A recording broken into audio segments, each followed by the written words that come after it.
시청자 여러분 안녕하십니까? 김천시정 뉴스입니다. 일자리 창출과 지역 경제 활성화를 위해 추진해온 김천 일반산업단지 2단계 준공식이 개최됐습니다. 6월 13일 김천 일반산업단지 2단계 준공식이 개최됐습니다. 이날 준공된 2단계 김천 일반산업단지는 지난 2013년 4월 15일 기공식을 개최한 후 3년 2개월 만에 준공됨으로써 기존 공단 지역과 연계된 명실상부한 산업벨트화 지역으로 탈바꿈하게 됐습니다. 김천시는 1단계 900억 원의 자체 예산 투입에 이어 2단계 1,500억 원에 이르는 사업비도 자체 예산을 투입해 단지 조성 공사를 완료함으로써 타 지자체보다 한 발 앞선 경영 마인드와 업무 노하우, 비용 절감으로 전국에서 가장 경쟁력 있는 산업단지로 평가돼 공사가 완공되기도 전 분양을 완료하는 놀라운 성과를 거두었습니다. 김천시는 2단계 조성 사업의 성공적인 분양에 힘입어 3단계 타당성 조사 용역을 완료하고 행정자치부 투자 심사를 거쳐 올해 하반기부터 본격적으로 사업을 추진할 계획이라고 밝혔습니다. 박보생 김천시장은 KTX와 혁신도시와 연계한 산업단지 조성으로 국토 중심의 신성장 거점 도시로 성장하는 일자리가 있는 행복도시, 시민이 행복한 김천을 건설하기 위해 최선을 다하겠다고 전했습니다. 김천의 자두와 포도의 우수성을 홍보하기 위한 축제가 열립니다. 새콤달콤한 김천의 자두와 포도를 직접 체험할 수 있는 기회, 김천에서 즐겨보시기 바랍니다. 7월 16일부터 18일까지 3일간 제7회 김천자두 포도축제가 개최됩니다. 우리 가족 알콩달콩, 내 입에 새콤달콤이라는 주제로 마련된 이번 축제는 김천시 종합스포츠타운과 자두포도 수확체험 농장에서 진행됩니다. 여름철 무더운 도심을 탈출해 시원한 물놀이와 자두포도 수확체험을 통해 스트레스 해소와 자녀들에게 자연학습 체험 기회를 줄 수 있는 자두포도 축제를 7월 16일부터 18일까지 3일간 개최하오니 자두포도 축제에 많은 분들이 참여해 주길 바랍니다. 김천시는 올해 김천 자두포도 축제가 경상북도 지정축제로 선정됨에 따라 자두포도 수확체험과 더불어 포도자두 품평회, 체험 프로그램 운영, 지역 우수 농산물 직거래 장터 등 김천을 찾는 고객들에게 즐거운 시간을 드리고자 최선을 다할 계획이라고 밝혔습니다. 축제 관계자는 김천 자두포도 축제는 회를 거듭할수록 입소문을 통해 알려지면서 축제에 참여하려는 문의가 쇄도하고 있다며 주말을 이용한 가족 여행지로 적극 추천한다고 전했습니다. 자두포도 수확 체험은 6월 10일부터 7월 13일까지 김천 자두포도 축제 홈페이지 또는 김천시 농업기술센터로 문의하면 자세한 안내와 함께 체험 신청을 할 수 있습니다. 온 가족이 별빛과 함께하는 직지사 나이트 투어가 시작됐습니다. 6월 11일 김천이 자랑하는 천년고찰 직지사에서 전국 각지의 참가자가 모인 가운데 직지 나이트 투어가 첫 운영을 시작했습니다. 직지 나이트 투어는 경상북도가 선정한 올해 우수 야간 관광 상품으로 매년 1000여 명의 관광객이 참여하는 명실상부한 지역 대표 관광 상품으로 자리 잡았습니다. 가족과 함께 정성스럽게 소원을 쓴 풍등을 하늘로 띄어보내고 밤 풍경을 아름답게 수놓은 직지 문화공원의 음악 분수를 즐긴 가족들은 나이트 투어의 매력에 흠뻑 빠져 늦은 밤까지 시간 가는 줄 몰랐습니다.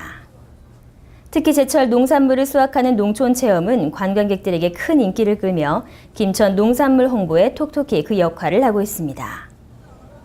올해부터는 관광객의 숙박 편의 제공을 위해 참가 가족을 대상으로 인근 호텔 할인 프로모션도 진행하고 있습니다.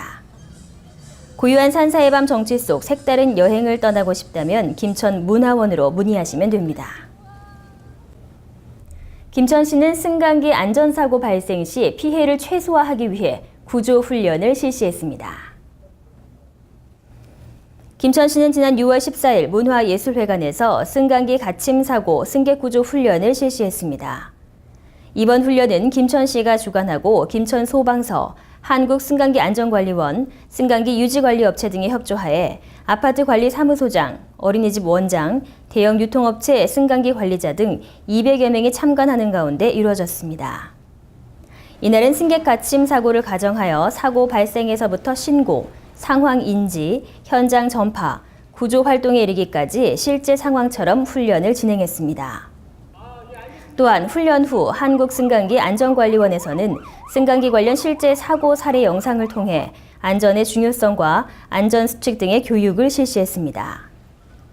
김천시 관계자는 이번 훈련을 통해 우리가 편하게 사용하고 있는 승강기에 대한 이해와 안전사고 예방, 사고 발생 시 대응 역량 강화의 계기가 되길 바란다고 전했습니다. 국립축산과학원은 산지 생태 축산을 활성화하기 위한 연구 결과 보고회를 열었습니다. 지난 6월 16일 봉산면 추풍령 산양 목장에서 산지 생태 축산 연구 결과 보고회와 방목 한우 시식회를 가졌습니다. 산지 축산은 자연 그대로의 산지를 활용해 동물 복지형 가축 사육과 친환경적인 축산 기반을 마련하고 이를 휴양과 관광체험 등에 접목하는 6차 산업형 축산 모델입니다. 농림축산식품부는 이에 대한 각종 규제를 완화하고 있으며 또한 휴양과 관광을 연계해 소득 창출을 지원하고 연구개발 강화, 시범농장 선정 등을 적극적으로 추진해 왔습니다.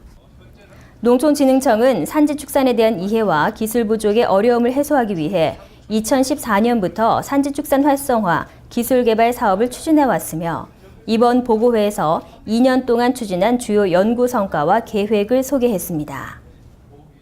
이날 연구 결과 보고회에서 농촌진흥청 이양호 청장은 사업의 중간 점검 결과 산지를 초지로 조성하는 기술과 방목 사육을 통한 사료비 절감 효과를 확인했으며 국내 적용 가능성이 매우 긍정적이라고 밝혔습니다. 제8회 중증장애인 열린 세상 보기 행사가 개최됐습니다. 김천시가 주최하고 경북지체장애인협회 김천시 지회가 주관하며 대한산악협회 경북 김천시협회가 후원하는 제8회 중증장애인 열린 세상 보기 행사가 지난 18일 개최됐습니다. 혼자서는 외출할 수 없는 중증장애인 10명과 봉사자 등 80여 명이 참가해 경북 영양군 일월산을 올랐습니다. 중증장애인 1명과 봉사자 5인이 한 개조가 된 총 10개 팀은 정상에 오르기까지 서로 격려하며 2시간여 동안의 시간을 함께 했습니다. 일자봉 정상에 도착한 팀들은 도시락을 먹고 기념사진을 촬영하며 뿌듯한 추억을 간직했습니다. 박선아 지회장은 외출이 어려운 중증장애인들이 산악협회 봉사자들의 도움으로 일월상 정상까지 오를 수 있었다며 중증장애인의 가슴에 희망과 용기를 심어준 봉사자에게 감사의 마음을 전했습니다. 이상으로 시정뉴스 모두 마치겠습니다. 시청해주신 여러분 고맙습니다.